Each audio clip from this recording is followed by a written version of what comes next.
and welcome. This is Kai, and I'm sharing with you a video that I made of a two-page spread in my art journal. The art journal I'm using is the Dylusions Small Mixed Media Journal, and it is 10 inches by 8 inches when it's open to a double-page spread like this.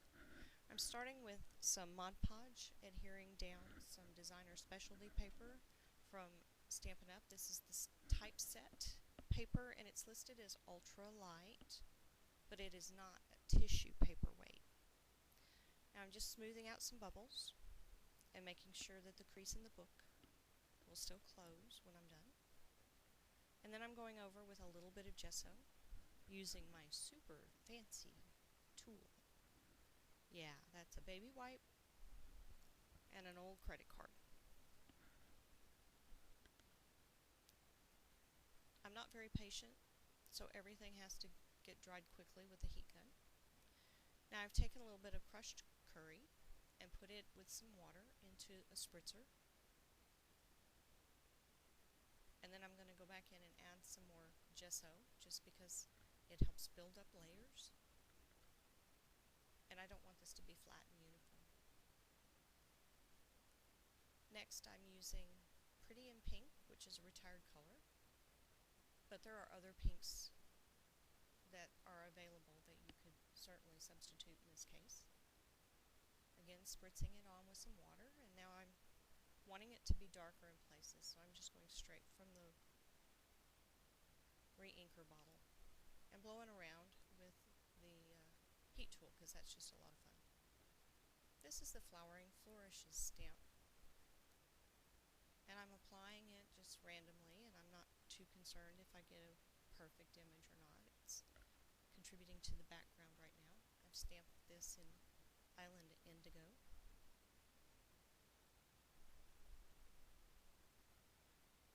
And Island Indigo, well, any of the regular Stampin' Up stamps or ink pads are not designed to be to act like Versamark and accept embossing powder, but just about anything that's wet will still allow you to get some embossing powder to stick to it. And I wanted a kind of a splotchy amount of embossing powder and embossing texture to show up. And now I'm just applying the inks directly from the pad with blending foam over a stencil. This stencil is the striped scallop. It's essentially exactly the same as the striped scallop die, but that particular die is no longer available. However, in a future video, I will show you how to take just about any die you have and turn it into a stencil. Now, I have some deli paper that a friend gave me, and I understand you can get it at the big box stores, like Costco, in a very large package.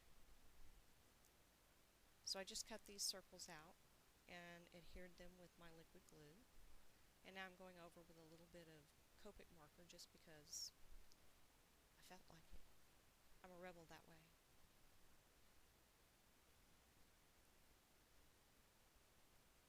Now I've cut out 2 balloons from the balloons framelits and the associated Pinnet flag piece. Cut that out of glimmer paper that I colored with my Copic marker.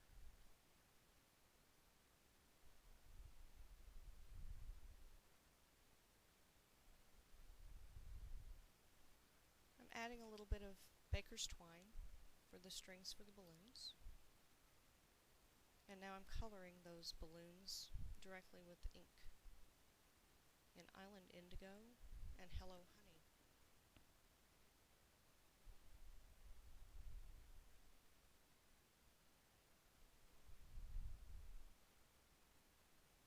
Deli paper is more waxy on one side than the other, so I'm coloring on the side that isn't quite as waxy.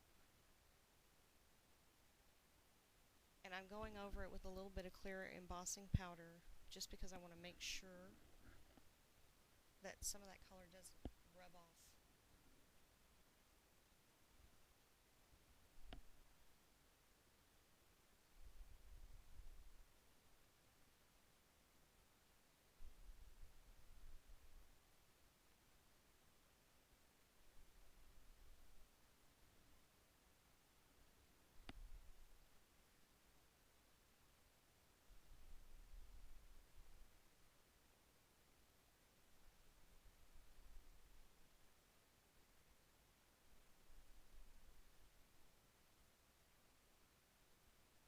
Most of my pages start from a quote, but sometimes I'll go with a particular color combo that I'm really interested in that makes me happy that day.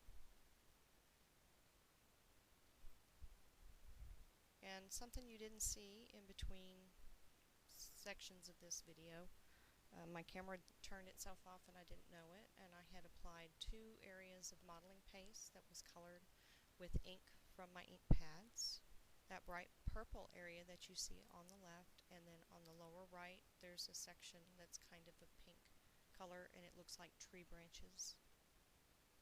Now I'm stamping with archival ink the word truth and remember from Words of Truth stamp set, and I'm using my Cuttlebug C-plate to stabilize the area behind where I'm stamping so that I can get a good impression. My journals tend to get thick and lumpy, and I like them that way. I'm going back in with a little bit of Copic marker just to delineate those little cubes.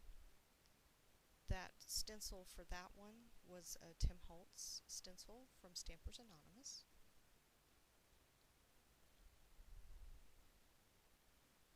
Again, I'm going to have a supply list on my blog, and the blog link will be in the description below this video.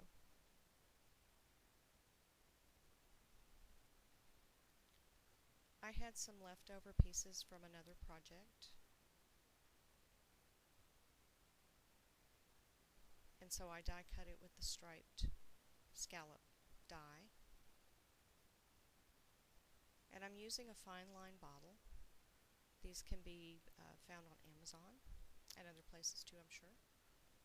I purchased this one. These are 20 millimeter. No, 20 gauge. Sorry, 20 gauge tips.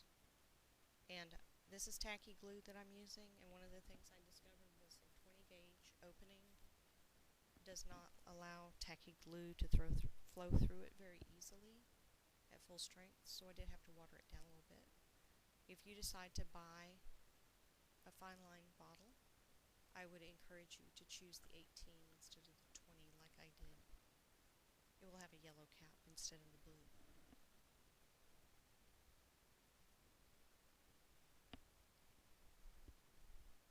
I'm doing the same thing in the opposite corner.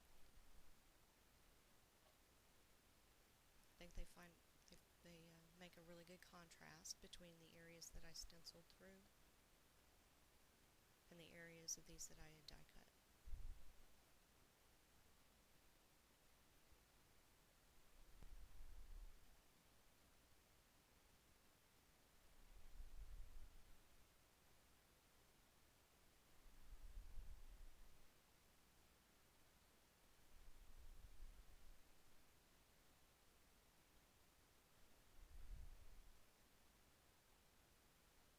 I will be creating an art journaling club using supplies from Stampin' Up. You can purchase them through me.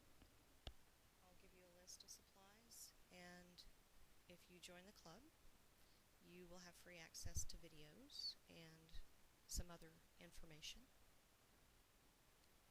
Now here's a tip for you. Anytime that you're using something that you have a lot of pieces and you're not sure how you want it to lay out, you finally get the layout the way you want, but then you realize you got to take everything apart to glue it back down. Take a picture with your camera or with your cell phone once you get everything laid out the way you want, and that way you can look back at that picture to remember exactly where you had things that you knew exactly where you wanted to put them. Now, in my wisdom, I decided after I had put down the banner flags on the balloons that I wanted to stamp on the balloons. So I took the die for the banner and I cut it out of the sticky part of a Post-it note. And then these will stick over the banners and I can stamp around them.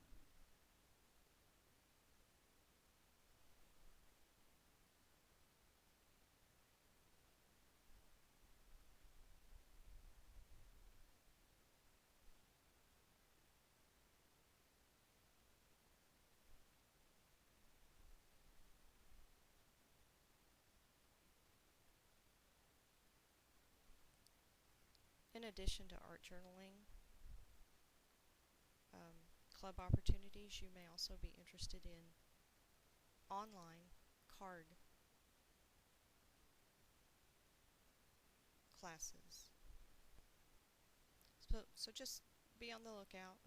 I'll be posting information as we go. It's been a busy summer already. Now here I am. I'm going to go in with my Copic multiliner. And before I shot this part, I went over everything with another layer of Mod Podge because that creates an impermeable layer and it slicks up the page so that you can move those permanent inks around a little bit with your finger before they dry and set.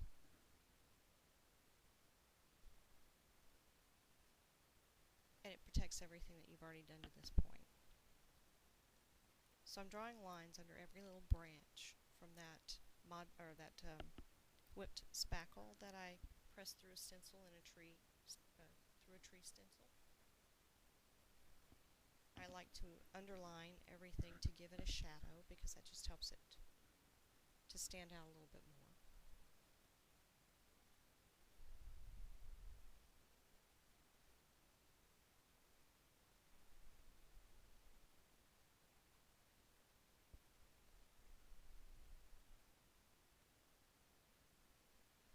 I'm taking some of those negative pieces that the die left behind when I cut out those striped scallops, and I'm just randomly reapplying them here and there, and you can see they really are exactly the same as that stencil. They fit perfectly. This adds just a little bit more interest and a little bit more texture.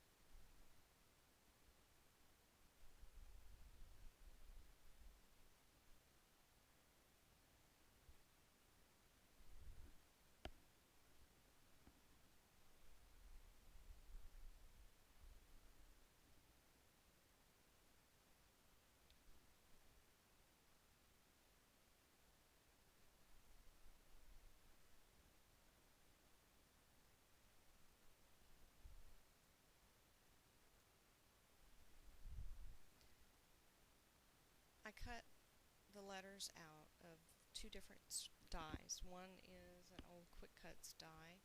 Yes, I know. Contraband. And then I also use the Stampin' Up! Alphabet. I cut out all the letters and I cut them in the colors of paper that would go with my layout with the colors that I chose here. And I'm adhering them one at a time, using my ruler to just kind of line everything up. Once I get all of the words adhered, all of the letters down, I go over everything again with another layer of Mod Podge, just to be certain to hold it in place, because sometimes you miss a little spot here or there on the letter, and if you don't go over it with a Mod Podge or some other sort of glue, they have a tendency to catch on something and lift off, and that's very frustrating when you've spent a little bit of time creating your tiny little masterpiece. And again, I'm going to be going around every letter, and I use 3 different pens or implements. One is a Pitt India ink pen, and I use that in sepia. Another is the Copic multiliner in black. I use the white gel pen to add accents, and a graphite pencil that I can press around.